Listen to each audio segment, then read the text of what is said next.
Hi గారు, welcome to our channel. ప్రస్తుతం మనతో పాటు భరద్వాజ్ గారు సీనియర్ జర్నలిస్ట్ ఉన్నారు. వారితో ఒకసారి మాట్లాడదాం. సార్ నమస్కారం. సార్ నమస్తే అండి. సార్ ప్రభాస్ గారి ఫౌజీ సినిమా ఒకటి రాబోతుంది కదా, అయితే ఈ సినిమాలో హీరోయిన్ పాకిస్తాన్ అమ్మాయి ఇమాన్విని పెట్టుకున్నారని చెప్పేసి చాలామంది ఆగ్రహం వ్యక్తం చేస్తున్నారు. నెటిజన్స్ సోషల్ మీడియాలో పోస్టులు కూడా పెడుతున్నారు. అంటే ఉగ్రదాడి జమ్మూ కాశ్మీర్లో జరిగింది కదా, ఈ నేపథ్యంలో పాకిస్తాన్ అమ్మాయిని మీరు ఎలా పెట్టుకుంటారని చెప్పేసి వాళ్ళు క్వశ్చన్ చేశారు. సో అటు ఇమాన్వి మరి క్లారిటీ ఇచ్చే ప్రయత్నం అయితే చేసిందంట. మరి తనేం చెప్తుంది, మరి ఇప్పుడు ఈ సినిమా నుంచి ఆ అమ్మాయిని తీసేసే ఛాన్సెస్ ఏమన్నా ఉన్నాయా? మీరేం చెప్తారు సార్ దీనికి సంబంధించి?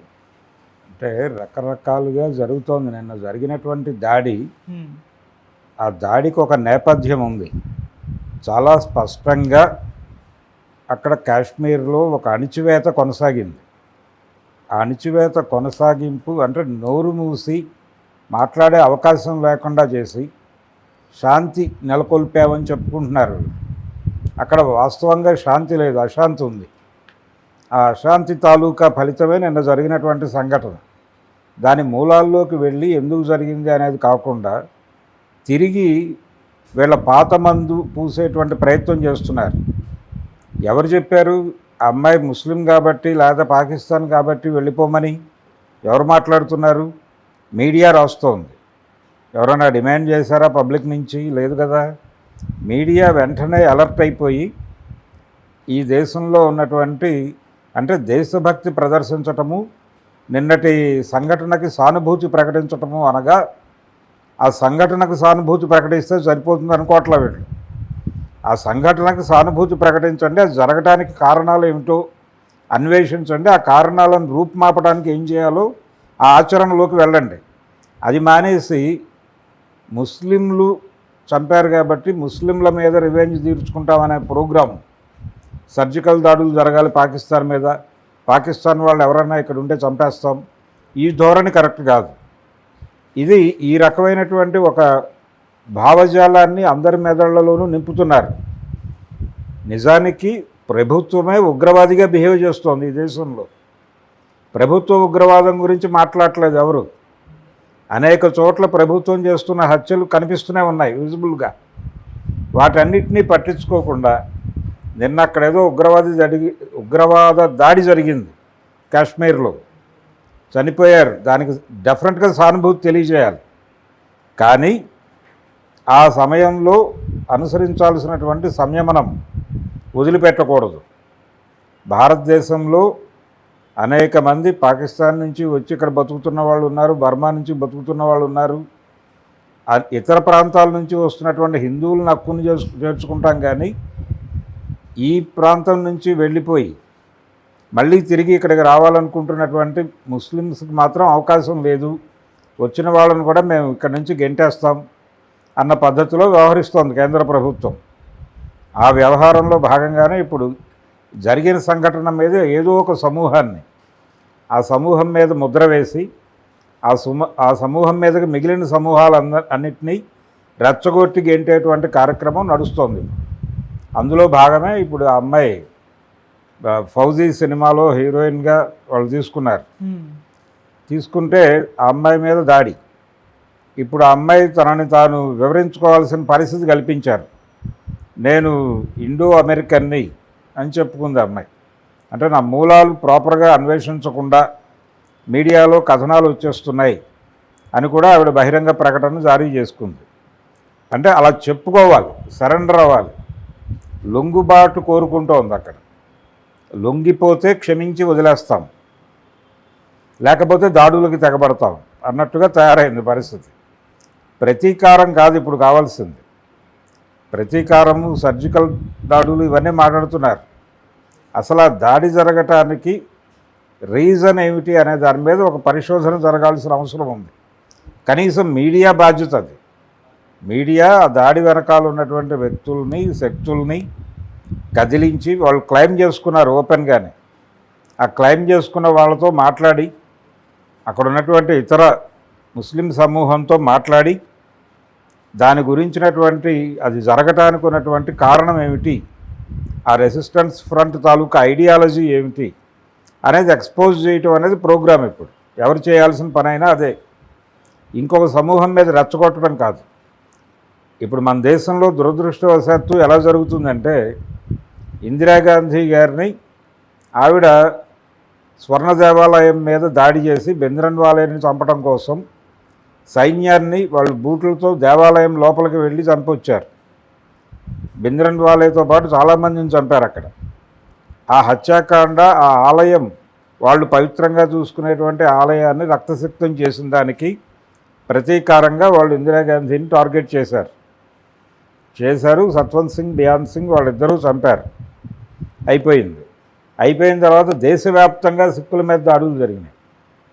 దేశవ్యాప్తంగా ఢిల్లీ నుంచి చాలా దూరం ఉన్నటువంటి విజయవాడ లాంటి చోట్ల, విజయవాడలో పంజాబీస్కి చెందినటువంటి ఆటోమొబైల్ షాపుల మీద, అలాగే వాళ్ళకి చెందినటువంటి ఒక హోటల్ ఉండేది, ఆ హోటల్ మీద దాడి. ఆ హోటల్ అద్దాలు బద్దలు కొట్టేసి వాడు చివరిగాళ్ళు హోటల్ అమ్ముకుని పారిపోయే పరిస్థితి కల్పించారు కాంధారి. ఇప్పుడు అదేదో మురళీ ఫార్చ్యూన్ గానో ఏదో మారింది. ఆ హోటల్ ప్రారంభించింది వాళ్ళే. ఇలా అనేక నవరంగ్ టాకీస్ అనే ఒక సినిమా థియేటర్ ఉంటుంది, ఆ రోడ్లో టోటల్ షాప్స్ వాళ్ళవే.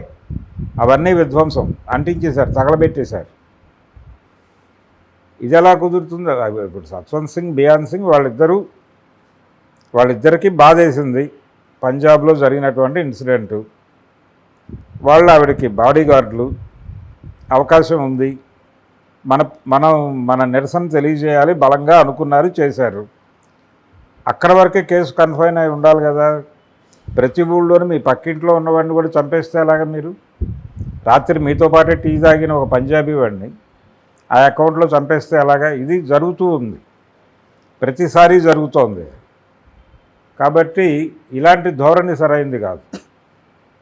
ఈ ధోరణి మార్చుకోవాలి ముందు. అంటే ఈ ధోరణిని ప్రమోట్ చేస్తున్నారు. ఇన్స్టంట్ జస్టిస్ అనే పేరుతో ప్రజలు చూడాల్సిన వైపు చూడకుండా చేయటం కోసం ఇలాంటి సైడ్ ట్రాక్ పాలిటిక్స్ నడిపించడం అనేది మనకు మొదటి నుంచి అలవాటైపోయింది. ఈ అలవాటైపోయిన కారణం చేత ఇప్పుడు వాళ్ళు కాశ్మీర్లో ఉగ్రవాద దాడి జరిగింది కాబట్టి ముస్లిం సామాజిక, అంటే టోటల్ ఆ సమూహమే ఉగ్రవాద సమూహంగా, టెర్రరిస్ట్ సొసైటీగా బ్రాండ్ చేసి దొరికిన వాటిని దొరికిన చోట కొట్టండి అన్న పద్ధతిలో ఒక అప్రకటిత కార్యక్రమాన్ని ఇచ్చేసింది సమాజానికి కాషాయ దళం. ఆ పిలుపునందుకుని ఎవరి లెవెల్లో వాళ్ళు రెచ్చిపోతున్నారు. ఆ పిలుపునందుకున్నటువంటి ఒక సెక్షన్ ఆఫ్ మీడియా ఇప్పుడు ఈ అమ్మాయి మీద దాడి మొదలుపెట్టింది. ఈ అమ్మాయి మీదే కాదు, ఇంకొక హీరో కూడా పాకిస్తాన్ నుంచి వచ్చి ఇక్కడ వేషాలు వేస్తున్నటువంటి అతని మీద కూడా దాడి జరుగుతోంది. అతను కూడా వెళ్ళిపోవాలి ఇక్కడ నుంచి ఇమ్మీడియట్గా వేకేట్ చేసి. అంటే ఈ దేశంలో చాలామంది అంటే రోడ్ల మీదకి వచ్చి మేము బలానా దేశం నుంచి వచ్చి ఇక్కడ బతుకుతున్నాం, దయచేసి మమ్మల్ని డిస్టర్బ్ చేయకండి అని. ఈ హైదరాబాదులో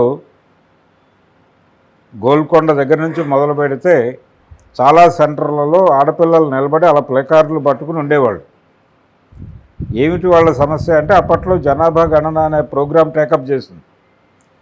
ఏది ఎన్డీఏ ప్రభుత్వం చేసినప్పుడు ఈ పౌరసత్వ నిర్ధారణ, పౌరసత్వ చట్ట సవరణ కార్యక్రమాలు, ఇందులో భాగంగా ఈ దేశ పౌరులు కాదు అని తేలితే వాళ్ళని ఇమ్మీడియట్గా తీసుకెళ్ళి బార్డర్లో వదిలేసి వస్తూ ఉన్నారు.